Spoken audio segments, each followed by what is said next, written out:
Электр энергия маселесинде кандайдыр бир жеңилдиктер болобу? Төлөө. Өзүңүздөр билгендей баардык коммуналдык кызматтардын баардыгына 3 айга чейин биринчи этап менен өкмөттүн чечими чыккан.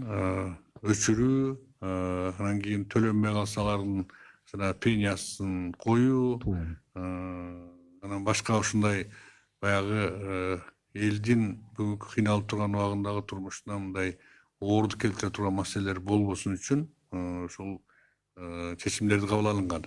Бул электр энергия боюнча дагы ошондой 3 айга чейин эч ким өчүрбөйт дагы. Эгерде кайсы бир биздин жараныбыздын электр энергияга болгон төлөмдөрү төлөнбөй калса, ал төлөмдөр үчүн кандайдыр бир штрафтык санкциялар болбойт, өчүрүү да болбойт. 3 айдан кийин аны дагы төлөп коюуга мүмкүнчүлүк болот.